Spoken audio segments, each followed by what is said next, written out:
Advocate Anjali ഇല്ലേ ഇവിടെ? വിളിക്കവളെ. എനിക്ക് അവളോട് അല്പം സംസാരിക്കാനുണ്ട്. എന്ത് സംസാരിക്കാൻ? ഞാൻ അവളുടെ അച്ഛനാ.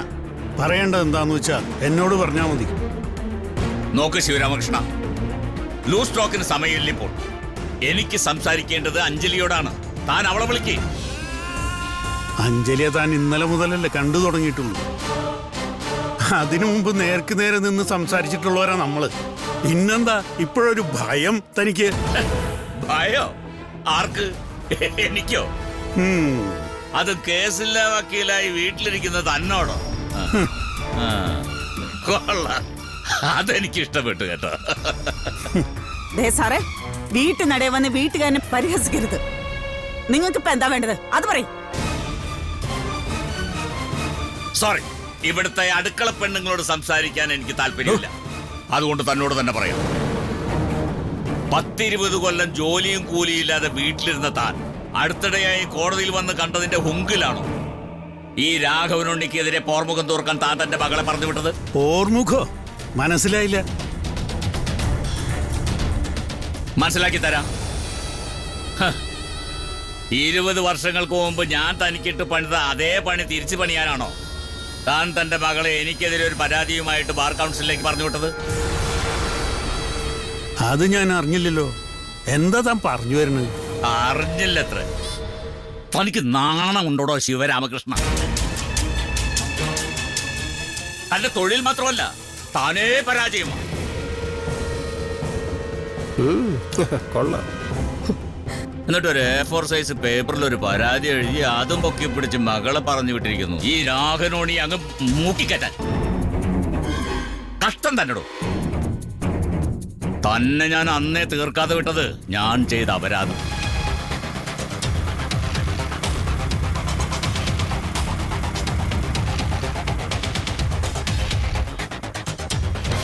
ആ അപരാധത്തിന്റെ ആഫ്റ്റർ എഫക്റ്റാ ഇന്ന് എന്റെ മുന്നിൽ കിടന്ന് നാവാട്ടം നടത്തുന്ന തന്റെ മകള് ആ അഞ്ജലി.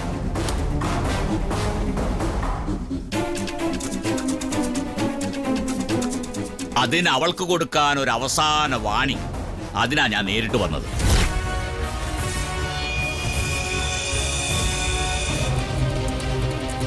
വാണിംഗ് കൊടുക്കാൻ താനാരടോ? ബോസാണോ? അതോ പോലീസാ? ജഡ്ജിയോ? മന്ത്രിയോ? മറ്റാണോ? വാണിംഗ് കൊടുക്കാൻ വന്നൊരാള് താനും വെറുമൊരു വക്കീല. കുറച്ച് മൂപ്പുണ്ടെന്നുള്ളൂ. അതിന്റെ ധാർഷ്ട്യമൊക്കെ കോടതിയിൽ വാദപ്രതിവാദം നടത്തുമ്പോ മതി. ഈ വീട്ടുമുറ്റത്ത് വേണ്ട. മനസ്സിലായോ? ഓഹോ, അപ്പൊ തിന്നമിടുക്ക് കാണിക്കാനുള്ള പരിപാടി. തന്നെ പറഞ്ഞിട്ട് ഒരു കാര്യവുമില്ല. ഈ കുപ്പത്തട്ടിയിൽ കിടക്കുന്നവൻ അതിന്റെ സ്വഭാവമേ കാണിക്കൂ.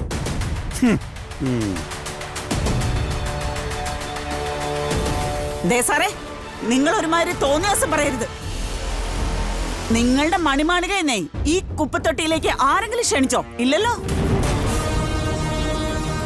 ക്ഷണിക്കാതെ കയറി വീട്ടുനടയെ വന്നിട്ട് തോന്നിയാസം പറഞ്ഞ അടുക്കളയിൽ ചൂലിരിപ്പുണ്ട്, അതെടുക്കും ഞാൻ.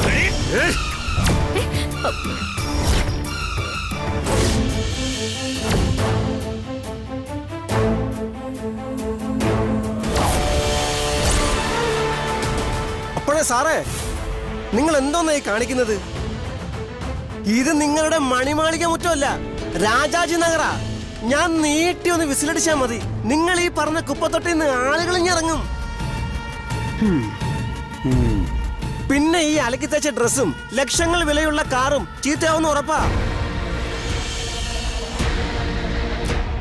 എന്താ അത് വേണോ? വേണ്ടെങ്കിൽ പോ സാറേ, പെട്ടെന്ന് ആകട്ടെ.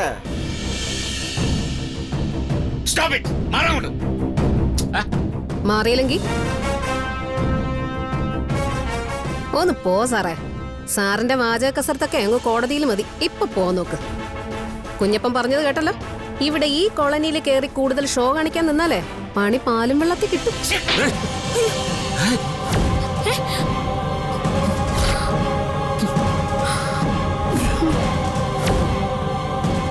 നീ ആരെയാടി മുപ്പിക്കുന്നത്? അഡ്വക്കേറ്റ് രാഘവനുണ്ണിയെ? ഒരു കോപ്പിലും മൊബൈലും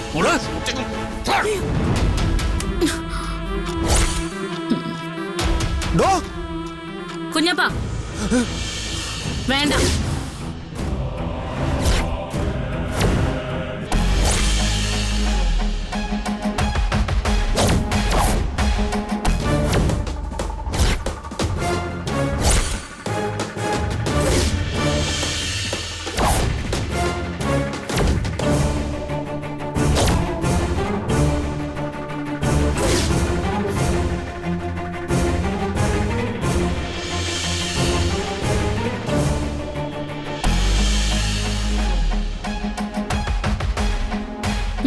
ഗുഡ് ത്രോ. വക്കീൽ അദ്ദേഹം നന്നായിട്ട് ശ്രമിച്ച ക്രിക്കറ്റിലൊരു ഭാവിയുണ്ട്. അല്ല, കോടതികളായ കോടതികളിലെല്ലാം നിയമം കൊണ്ട് പോരാടുന്ന അഡ്വക്കേറ്റ് രാഘവനുണ്ണി എന്ന് മുതലാ നിയമം സ്വന്തം കയ്യിലെടുത്ത് കളിക്കാൻ തുടങ്ങിയത്.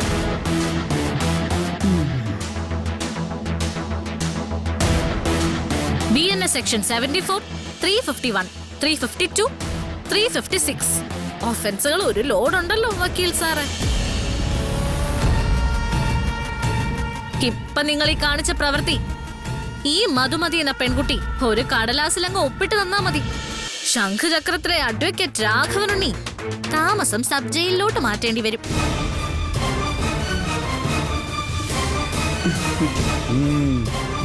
ദേ തെളിവാ കയ്യിലിരിക്കുന്ന ഇവരൊക്കെ സാക്ഷികളും. എന്താ ഒരു പണിയട്ടെ രാഘവനുണ്ണി സാറേ. ദേ പിന്നെ തുടങ്ങി. BNS section 74. എന്റെ പൊന്നി രാഘവനുണ്ണി സാറേ, ഒരു പൊടിക്കടങ്ങ്.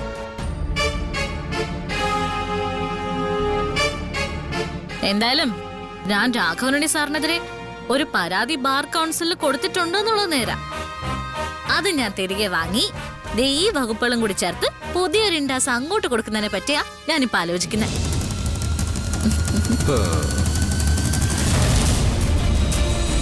പിന്നെ സാറിന് ഒരു ലൈഫ് ടൈം വിലക്ക് ഉറപ്പാ.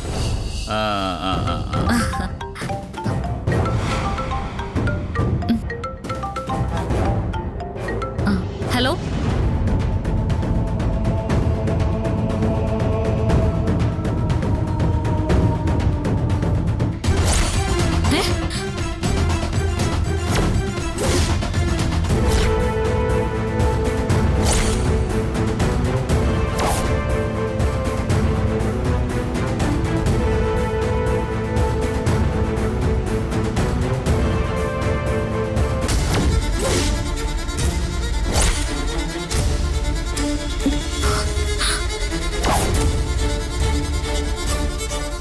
ഞാൻ എന്താ വരുന്നു?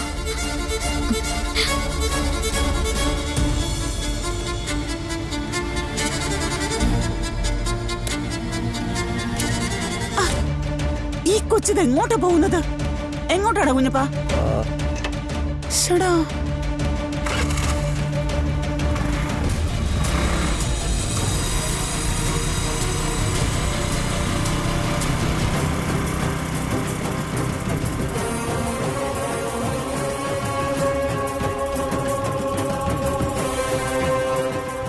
എടോ ശവരാമകൃഷ്ണ, ഇവിടെ ഇപ്പൊ എനിക്കുണ്ടായ അപമാനം ഉണ്ടല്ലോ, താൻ മനസ്സിൽ കുറിച്ചു വെച്ചോ. ഇപ്പൊ ഇവിടുന്ന് ഇറങ്ങിപ്പോയില്ലേ തന്റെ കുരുപ്പ്, അവളുടെ ദിവസങ്ങൾ എണ്ണപ്പെട്ട് കഴിഞ്ഞു എന്ന് കൂട്ടിക്കോ. ഇനി തനിക്ക് ഒരു പനമ്പായ വിരിച്ച് കാത്തിരിക്കാം.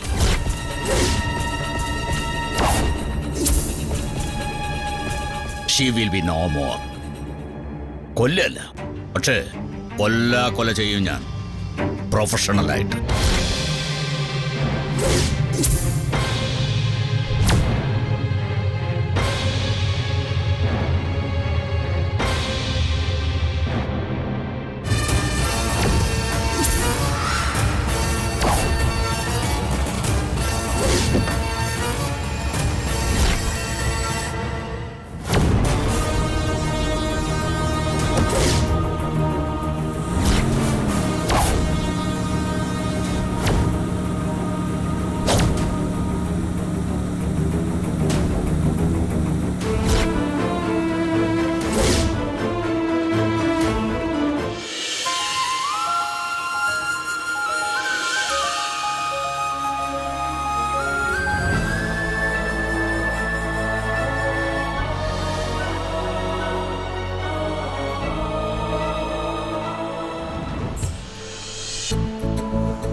രാജീവേ, നമുക്കൊരിടം വരെ പോകാനുണ്ട്.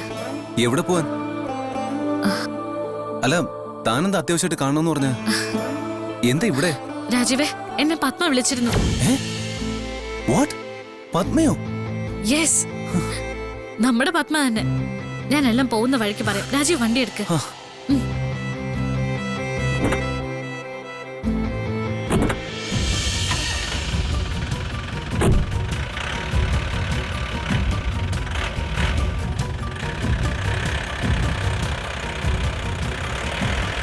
എൻ്റെ അങ്ങിളക്കി എന്നെ മുടിയില്ല, എൻ്റെ അങ്ങിളക്കി തലയിൽ മുടിയില്ല. അമ്മച്ചി ഒന്ന് പറഞ്ഞു, അപ്പച്ചി രണ്ടു പറഞ്ഞു. വേഗം അങ്ങാടിക്കടയിൽ പോടാ കരിഞ്ചീരകം. ഗ്യാസ് മൊത്തം കാക്ക. അങ്ങാടിക്കടയിൽ ആരോ വന്നു തോന്നില്ലോണ്ട്.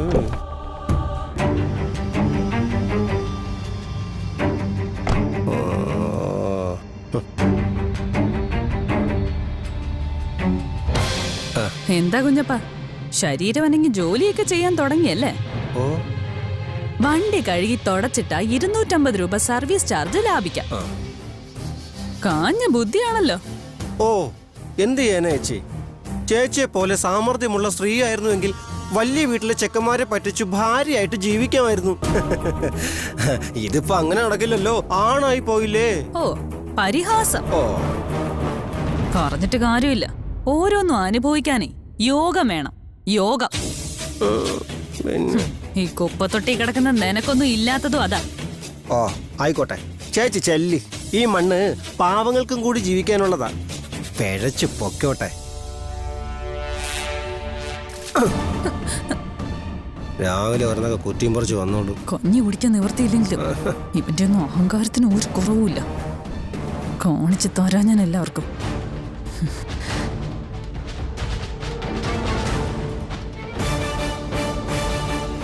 നിക്കവിടെ.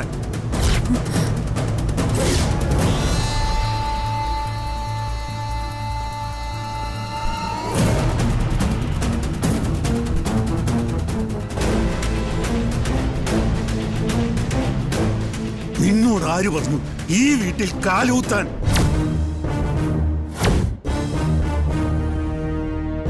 എന്താടി നാക്കിറങ്ങിപ്പോയ? ഞാൻ ചത്താ പോലും മുമ്പെടുത്ത തീരുമാനങ്ങളിൽ മാറ്റമില്ല. പിന്നെന്തിനാടി ഇങ്ങോട്ട് എഴുന്നള്ളിത്? അതെ, നിന്നോട് ഇവിടെ വരരുതെന്ന് അച്ഛൻ പറഞ്ഞിട്ടുള്ളതല്ലേ? അത് അറിഞ്ഞു വെച്ചിട്ട് നീ എന്തിനാ വീണ്ടും ഇങ്ങോട്ട് വരുന്നത്? വെറുതെ ഓരോ പ്രശ്നങ്ങൾ ഉണ്ടാക്കാതെ നീ ഇവിടുന്ന് പോകാൻ നോക്ക അനുപമേ.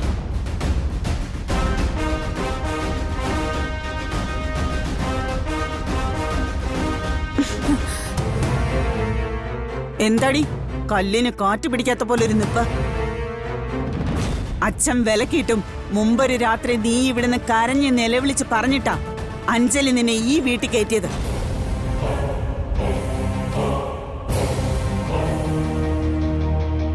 എന്നിട്ട് നീ അവളോട് എന്താ കാണിച്ചത്?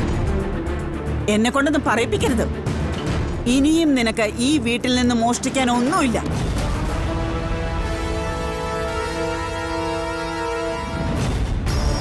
നീ ഇവിടുന്ന് പോവാൻ നോക്കാൻ അനുപമേ. ചെല്ലേ, പെട്ടെന്നാവട്ടെ.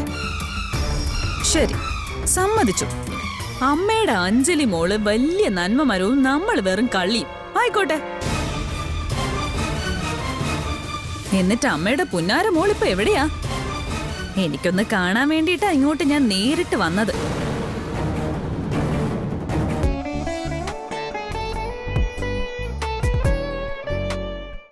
എന്നിട്ട് അമ്മയുടെ പുന്നാര മോളിപ്പോ എവിടെയാ? എനിക്കൊന്ന് കാണാൻ വേണ്ടിയിട്ടാ ഇങ്ങോട്ട് ഞാൻ നേരിട്ട് വന്നത്. അവളെവിടെയാണെന്ന് നീ അറിയേണ്ട കാര്യമില്ല. അവളെ എന്റെ മോളാ. ഊണിലും ഉറക്കത്തിലും ഈ വീടിനെയും വീട്ടുകാരെയും കുറിച്ച് മാത്രം ചിന്തിക്കുന്ന എന്റെ മോള്. സാമർത്ഥ്യക്കാരിയായ നിനക്ക് അഞ്ജലിയെ കുറിച്ച് അറിയാനോ പറയാനോ ഉള്ള ഒരു യോഗ്യതയുമില്ല. നീ പോവാൻ നോക്ക്. ശിവരാമേട്ടന്റെ ആട്ടും തുപ്പും കേൾക്കുമെന്ന് ഉറപ്പായിട്ടും ഇവളിവിടെ വന്ന് കേറണമെങ്കിൽ അതിന് പിന്നിൽ എന്തോ ഒരു ഉടായിപ്പുണ്ടല്ലോ. ശരി, സമ്മതിച്ചു. അനുപമ വീട്ടിൽ കയറ്റാൻ കൊള്ളാത്ത നന്ദി കെട്ട സാമർത്ഥ്യക്കാരി പെണ്ണൊരുത്തി തന്നെയാ. പക്ഷേ എനിക്കൊരു സംശയമുണ്ട്, അതാ പ്രശ്നം. എന്ത് പ്രശ്നം? എന്ത് സംശയം? ഒരു സംശയമില്ല. നീ നന്ദികേടിന്റെയും ചതിയുടെയും ആൾരൂപമാണ്. നിനക്ക് ഈ വീട്ടിൽ സ്ഥാനമില്ല. ഇറങ്ങി പോടി ഇവിടുന്ന്. എടി പോവാൻ. ഓക്കെ ഓക്കെ ഓക്കെ, ഞാൻ പൊക്കോളാം. പക്ഷെ അതിനു മുമ്പേ നീതിയുടെയും ന്യായത്തിന്റെയും അപ്പോസ്തലനായ മിസ്റ്റർ ശിവരാമകൃഷ്ണൻ എന്റെ ഒരു സംശയത്തിന്, അല്ല എന്റെ ഒരു ചോദ്യത്തിന് മറുപടി പറഞ്ഞേ പറ്റൂ. നിനക്കിനി എന്ത് ചോദ്യ ചോദിക്കാനുള്ളത്? നീ ഇനി എന്നോട് എന്ത് ചോദിച്ചാലും എനിക്ക് തരാൻ ഒരൊറ്റ മറുപടിയേ ഉള്ളൂ. കടക്ക് പുറത്ത്. നിനക്കിവിടെ ആരുമില്ല, ആരും. അയ്യേ, അങ്ങനെ അങ്ങ് അറുത്തു മുറിച്ച് പറയരുത്. എനിക്ക് ചോദിക്കാനുള്ള എന്റെ ചോദ്യം ന്യായമാണ്. പറയാം ഞാൻ.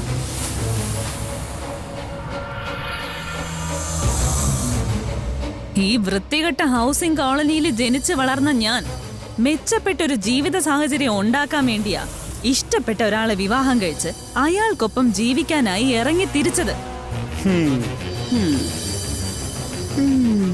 അല്ല, അതാണല്ലോ ഞാൻ ചെയ്ത മഹാ അപരാധവും ഈ വീട്ടിൽ എനിക്ക് വിലക്ക് വരാനുള്ള മഹാ കാരണവും.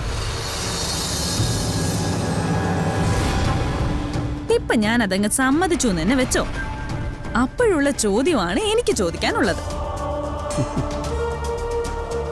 നിങ്ങൾ പറഞ്ഞ ആ മഹാ അപരാധം നിങ്ങളുടെ പുന്നാര മോള് അഞ്ജലി, അല്ലല്ല, സർവ ശ്രീമതിയായ അഡ്വക്കേറ്റ് അഞ്ജലിയാണ് ചെയ്തതെങ്കിൽ എന്തായിരിക്കും ശിവരാമകൃഷ്ണൻ സാറിന്റെ ഒരു റെസ്പോൺസ്?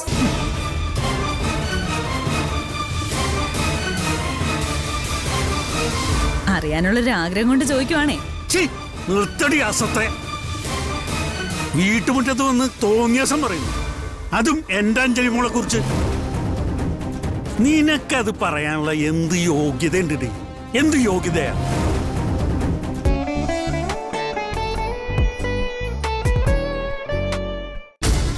നിർത്തടി അസത്തെ. വീട്ടുമുറ്റത്ത് വന്ന് തോന്നിയാസം പറയുന്നു, അതും എന്റെ അഞ്ജലി മോളെ കുറിച്ച്. നിനക്കത് പറയാനുള്ള എന്ത് യോഗ്യത ഉണ്ട്? എന്ത് യോഗ്യതയാ? ആദ്യം അത് പറ. ചോദ്യം ആവർത്തിക്കുന്നു. ഞാൻ ചെയ്ത അപരാധം എന്റെ സ്ഥാനത്ത് നിന്ന് അഞ്ജലി ചെയ്തിരുന്നെങ്കിൽ അഞ്ജലിയുടെ അച്ഛൻ എന്ത് ചെയ്യുമായിരുന്നു? ഒന്നും ചെയ്യും. അനുപമയല്ല അഞ്ജലി, അതാണ് അതിന്റെ ഉത്തരവും. നോ,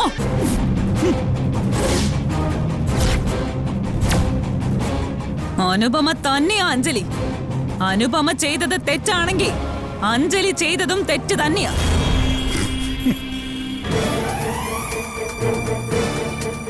അനുപമ ചെയ്തത് ചതിയും വഞ്ചനയും ആണെങ്കിൽ അതേ ചതി തന്നെയാ അഞ്ജലി നിങ്ങളോടും ചെയ്തത്.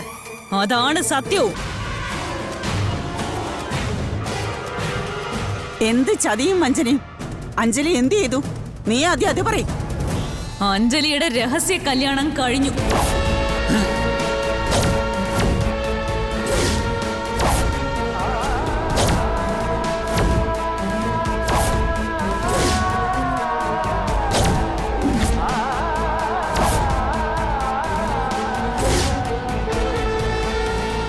നിങ്ങളെയൊക്കെ ചതിച്ച്, നിങ്ങളെയൊക്കെ വഞ്ചിച്ച് അവൾ ഒരുത്തന് വേണ്ടി തല കുനിച്ചു കൊടുത്തു, രഹസ്യമായി താലി കെട്ടാൻ.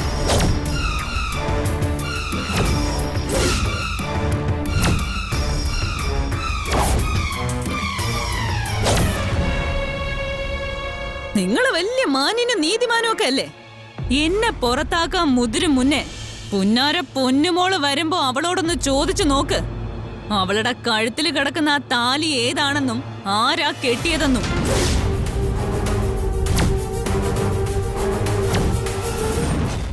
എന്റെ ഈശ്വര, ഈ പെണ്ണിത് എന്തൊക്കെയാ പറയുന്നത്? ഏത് താലി? എനിക്കൊന്നും മനസ്സിലാവുന്നില്ലല്ലോ. എടി കൊച്ചേ, നേരാണോ നീ പറയുന്നേ? യോ, കേട്ടിട്ട് ശ്വാസം മുട്ടുന്നല്ലോ. അനുപമേ, നീ എന്ത് അസംബന്ധമായി വിളിച്ചു പറയുന്നേ? അതും വീട്ടുകാരുടെ എല്ലാവരുടെയും മുന്നിൽ വെച്ച്. നിനക്ക് അഞ്ജലിയെ കണ്ടുകൂടാന്ന് വെച്ച് ഇങ്ങനെയൊക്കെയാണോ പറയുന്നത്?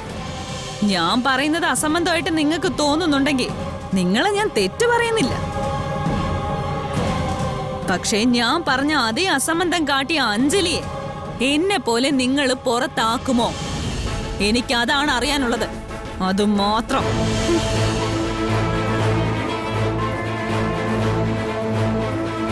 ഇതേ ചോദ്യം തന്നെയാ അമ്മയുടെ ഭർത്താവിനോടും എനിക്ക് ചോദിക്കാനുള്ളത്. അപ്പോഴേ ശിവരാമൻ സർ, പിന്നീട് ഉത്തരം പറയാൻ റെഡി ആവുമ്പോ ഞാൻ വീണ്ടും വരും ഞാൻ എന്റെ പുന്നാര അനിയത്തിയെ കണ്ട് അഭിനന്ദിക്കാൻ.